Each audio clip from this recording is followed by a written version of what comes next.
additional questions about Battle Guard. We'll clean up the Battle Guard room. And actually, I'm going to leave this hallway up here for just a second. I'm going to talk about that real quickly. We're not really talking about the trash tonight, but we're going to talk about a little bit here. This hallway runs the entire length here, runs you to the next boss.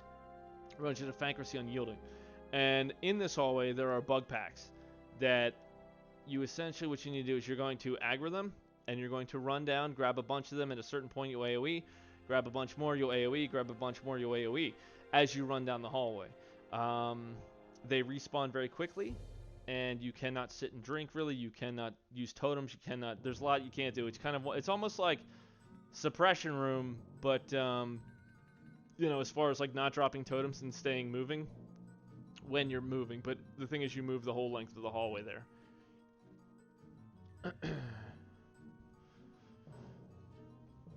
All right. Next up, like I said, we got yeah. Stun grenades. I am not certain if they will work. They may, but again, you want to mind your diminishing return on that, whether you're going to have a better option otherwise. But in a pinch, something like that may be a potential option. Okay, so we're going to start out again with our wonderful little, you know, here's where you're coming from, right? This is the bug hallway. Fankriss's room is, again, just kind of like this circle-y looking room. And that's what you got. This is the hallway out to Princess Huhuran. And this is the hallway out to Visitus over this way. Fankriss is essentially a giant-looking scorpion. He kind of looks like Kurnax from Kurnak, whatever, the scorpion boss in AQ20. There's also, we're gonna mark these. This is gonna be a little alcove. Oh, that's not a good-looking alcove. The artistry tonight is fantastic, right? The artistry tonight is fantastic. Okay, so you're gonna have, we're gonna make these the alcoves. You're gonna have an alcove over here. Then you're gonna have an alcove approximately here, and then I believe, I cannot remember if it's on this side or this side. I think it's on this side. You're gonna have an alcove over here, right? And these are important later on in the fight. So Fankriss is right here. We're gonna put a big F on him for Fankriss, right? Big Fank. Yeah, he's gonna be right there. Okay. Now, because of this rapid respawning bug hallway in this area over here, and it depends on where they put it. Somewhere around here, there will be a position that is a safe spot, meaning the entire raid will stack up in a, like, you know, just a single stack. It's not like the surges that we do in Team Blackout, where there's 15 people stacking, 10 people drinking, and, you know, another 5 people, I don't know, doing whatever it is that they do when they're not paying attention. It won't be like that, because you'll be in trouble. You'll get bugs, you'll get the boss pulled, you'll have problems. You're going to be at the safe spot here as a single pile. Everyone does their prep, whether they're going to, they're going to do their prep, whether it's to get buffed, you know, if they've got to summon anybody that died in the hallway to get them with them. You know, you're going to put on your consumables if you need to redo that. Anything you need to do, you're going to get it done right there. Then what will happen is you're going to make a call. The call will be, okay, we're going to pull. 3, 2, 1, pull. The whole raid, you're going to move right up to his backside. We're going to make this back, and we're going to make another F over here for front. The entire raid is going to run right up to his ass. Just get right on it. Just grind right up on that, okay? And then you're going to have your main tank up top here, facing him away. Everyone else is on the back. Hunters, you're going to be at minimum distance to shoot. Anyone else that's going to be doing damage is going to be stacked right here. So let's do this. You move up. We're going to put move from your safe spot. Whoop. And then you're going to have your giant pile. So this is going to be raid stack.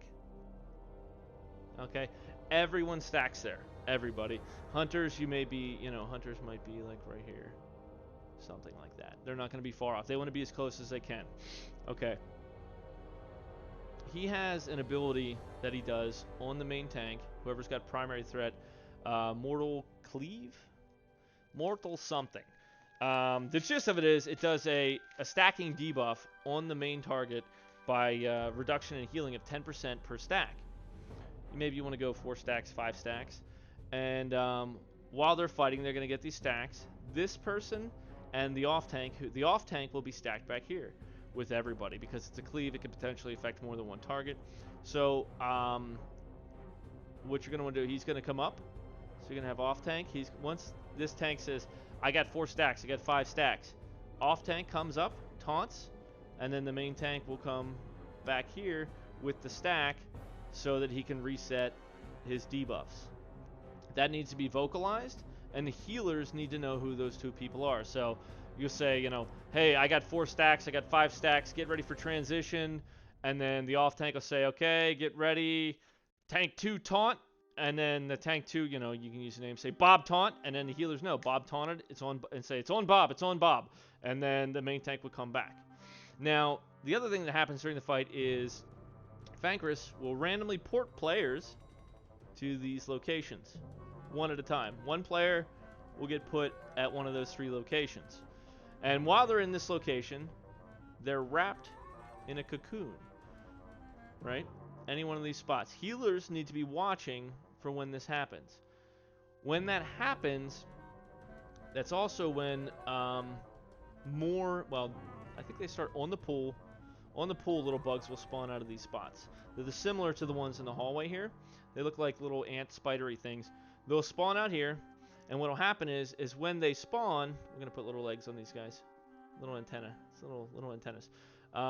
When they spawn, because everyone is in this position, the healers are likely going to get aggro on these bugs as they spawn, and that will draw all of the bugs from these positions. It will draw them in to that spot. Now, on the pool, they should be some there, and as I generally am the tank that will tank all these bugs, and there's a couple of things that are very important. Make sure you have thorns on. If you have the, what is it, Essence of Pure Flame? I think it's what it is, the trinket from Rag that does 13 damage shield. Put that on. And as well, if you have a Force Reactive Disc, is huge for that, because the Force Reactive Disc, every time you block it, it jumps lightning to the other targets for 23 damage. So you're stacking damage shields in a few pertinent spots there. And you don't need to have crazy threat gear. Avoidance gear might be better for you, or stam gear might be better for you in that position, just because all you're doing is taunting them, hitting them a couple times, getting them on you. What I find is a big bump here too is if you are the off tank that's tanking those bugs, when the first wave of bugs at the beginning of the fight come in, pop a sapper charge. The sapper charge, when they get there, like 500 to 700 damage on all of them, pulls them right on you. Now you've got those thorns helping you, you've got the trinket helping you, and best of all, your shield is lightning on them.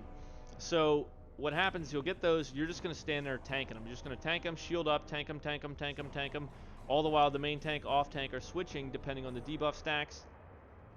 So someone gets ported out here. It spawns, I think it's 2 to 3 bugs per each location. I think it's 3.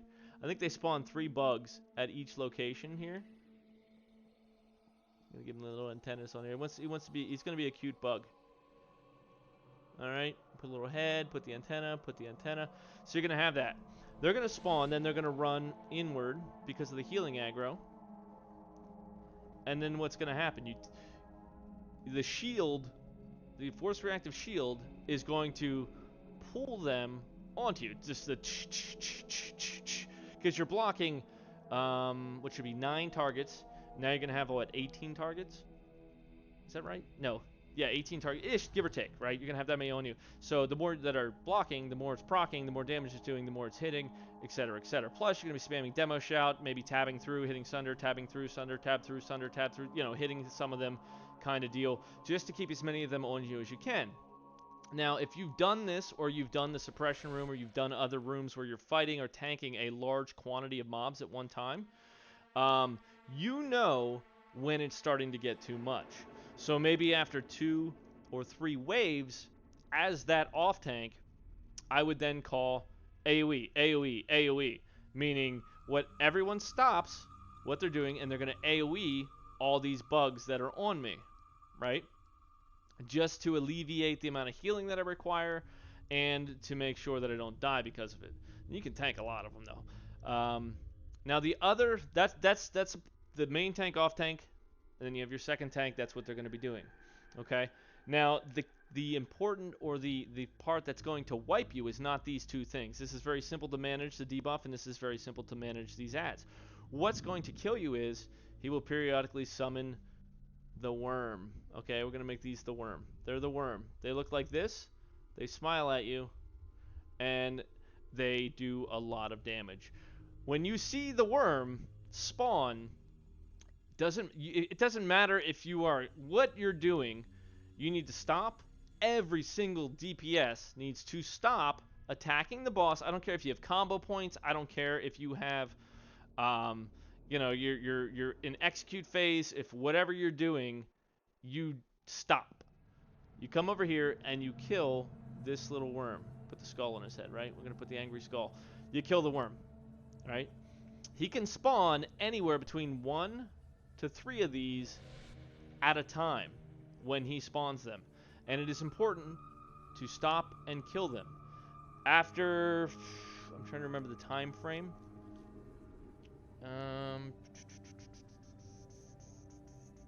I cannot offhand remember the time frame, but you literally have seconds. Like, it's less than like 8 seconds, 10, less, just a couple of seconds to kill these things.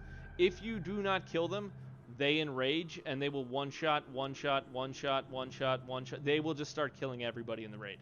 So it's very important to stun them, kill them, stun them, kill them. If you have 2, not that bad. If you have 3, that's dangerous. That's dangerous. So stop, kill those, back to the boss. Stop, kill those, back to the boss. AoE, AoE, AoE, whenever they call for it. So you have these 2 tanks that are responsible for managing their debuffs. Healers are responsible for making sure they switch to the main tank off tank. Then they don't require a lot of healing. He does not hit hard. That's something to remember too. So maybe 2 healers on them, 3 healers at most between the 2 of them. Most of the rest of the healing is going to go to the off tank back here, and occasionally some of the healers are going to get aggro from those bugs as well.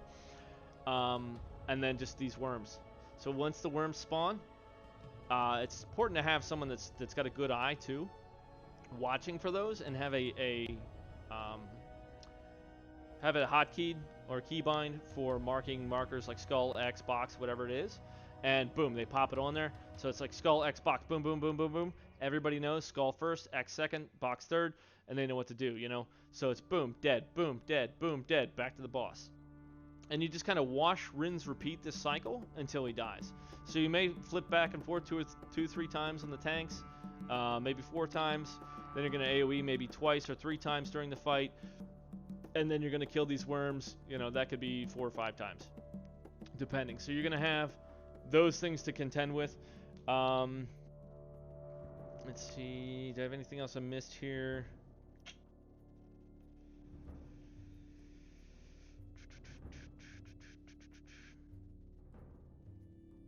Yeah, that's basically Fankriss in a nutshell. Any comments, questions, concerns, guys? You think about that? Can worms be kited if needed till dead? I don't know that if you can kite them. I mean, I guess you technically could. I don't know if they're slowable or once they enrage, if they become not slowable. The important thing I think would be to kill them. But I mean, if you were down to, you know, sub 10% and you felt that was something you could do, like if you're a hunter and you're like, oh man, it's almost done, I'm going to try to kite one away because we just got 3 spawns. I mean, you could try that. You may end up sacrificing yourself. But at the same time, it's one of those, you have to make a call like that as it happens. Yeah, these might be an opportunity for stun grenades too. If you got those big iron grenades, something like that, just to throw a stun on one while you're burning down the other, something like that's possible. Grappy! I know, right? Imagine being in a guild where your guild leader does this. Yeah, I'm just hoping it's helpful for everybody out there, anybody that's watching. But yeah, if there's nothing else, I mean, that's kind of the way Fankriss works, and the way we're gonna approach it will likely be, we'll have tank 2 and 3 will be up here. I'll be tank 1 back here, tanking all the ads, and then tank 2 and 3 will switch off. The other thing too is, you can pop additional sappers or other type of engineering things are great for the tank that's back here. And then just healers mining when somebody gets ported. When you get ported out here and you're webbed up, just run back in as soon as you can. And then again, anyone that's this is the no-go area. You don't want to be down here because of the hallway bugs. The hallway bugs are dangerous. So let's clean this one up. And next up, we've got Princess Huhuran, and then we'll.